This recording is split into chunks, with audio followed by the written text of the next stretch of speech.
What's going on, guys? Mush back at it with another video, and I'm coming at you guys with a discussion-based video. So after you're done watching, definitely leave your comments and let me know your guys' thoughts on the topic that I will be covering in today's video. And what we're going to be talking about is these major games that are leaving Steam. Big time publishers such as Bethesda, CD Projekt Red, EA has already done this, and there might be other publishers in the future that decide to release their games on their own platform instead of Steam. I've always been rather vocal saying that I like having all my games on one platform. I think it adds a little bit of conformity. I think it gives PC gaming a little bit more of that console simplicity. I know if PC gaming is compared to consoles, it has to be in the negative sense, but that's not what I'm talking about. I like it that on Steam, I can buy all my games on one platform. I can launch all my games on one platform. I've got my Steam hours all listed on Steam. I like that uniformity. I like those little things, and I like that Steam has brought an extra sense of simplicity to PC gaming, but I know a lot of you guys at the same time don't care about that. Some of you guys do, however, because when I uploaded a video talking about how Fallout 76 wasn't going to be on Steam, that seemed to be the straw that broke the camel's back for a lot of you guys in regards to not picking that game up. Now, Fallout 76 already had a relatively mixed reception at hand, so I think those people that said just because the game isn't going to be on Steam, they're not going to be buying the game, I think that might be a little bit overblown, and those were people that weren't going to buy the game anyway. I really don't believe that just because a major game is changing platform of distribution, that it's going to affect sales all too much, unless it's the case of the Microsoft Store where everybody just hates it. But we've seen publishers such as EA, they've transitioned Battlefield from Steam over exclusively to Origin, and it looks like sales haven't been impacted that much. Now, I do think this varies from game to game. I think it varies depending on the magnitude of the game. A game of the size and scope and the notoriety of a Battlefield is going to get away with it. A game like Quantum Break that was originally released exclusively to the Windows 10 store, I don't think that's going to get away with it. I don't think a game like Recore is going to get away with it. And I don't even think a lot of the EA properties such as a Dragon Age game or a Mass Effect game has really gotten away with it. I mean, you look at the sales of Mass Effect 3, because that game isn't on Steam, I don't have official numbers and we don't have access to how that game is performing over on Origin, but I have to believe that it's not doing as well as it would have done if it was on Steam. In the same token, because EA is putting out their own games on their own platformers, they are keeping all of the revenue, so it's a catch-22. You have to factor everything into account, because while sales numbers might be lower, they are keeping all of the revenue, and Steam and Valve are not taking their cuts, so that does make it financially more rewarding for them.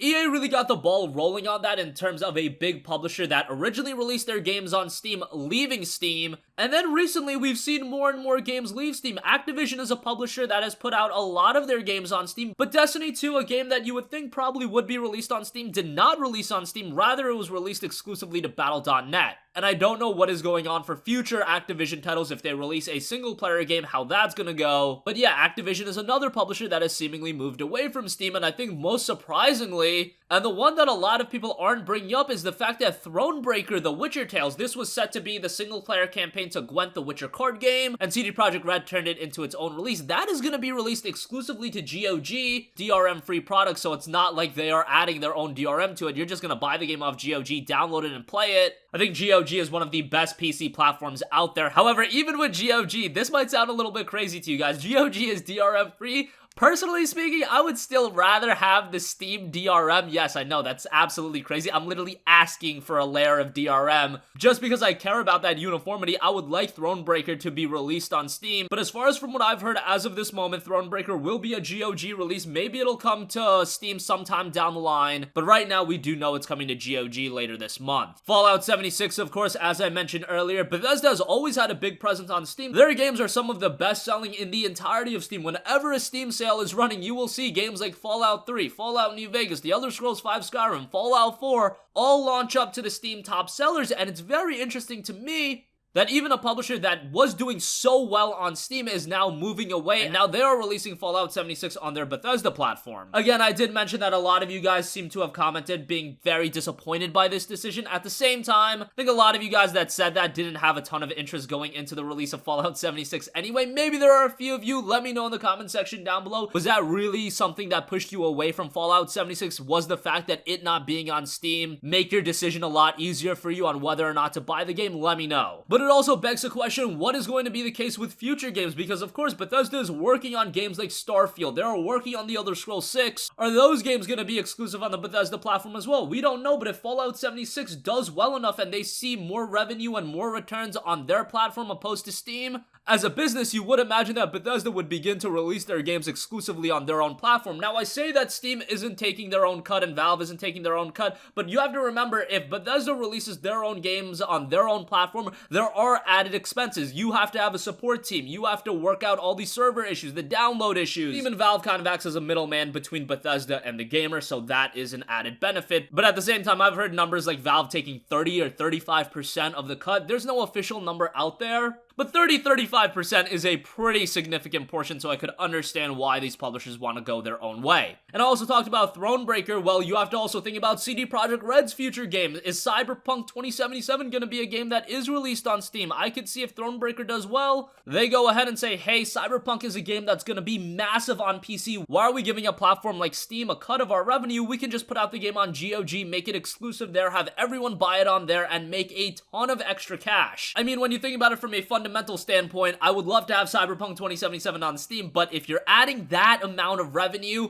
you're seeing PC gamers are willing to go on other platforms. Origin has been rather successful. While the Windows Store has been an absolute train wreck, I think that's more of an indictment on the Windows Store and not the fact that gamers aren't willing to go on other platforms, because I think gamers are. But that's another interesting thing to note. I just think Cyberpunk 2077 would be such a massive game. I think CD Projekt Red has that positive rapport with gamers that people that are even the most adamant of not going on other platforms, they would be like, alright, it's Cyberpunk 2077, let's go over to GOG, let's buy the game there. Because that is arguably the biggest upcoming game, even though it's a far ways out. People are so excited for that game. And it also begs the question, what about other publishers? Of course, Ubisoft has their own platform in Uplay, and if you buy a game like Assassin's Creed Odyssey on Steam, all you're doing is adding an extra layer of DRM, because you get the game on Steam, you download it through Steam, however, the game still has to go through Uplay. Now, unlike publishers like Bethesda and CD Projekt Red, Ubisoft does not have that solid rapport with PC gamers, where I think a lot of gamers, alright, we'll forego Steam and we'll go over exclusively to Uplay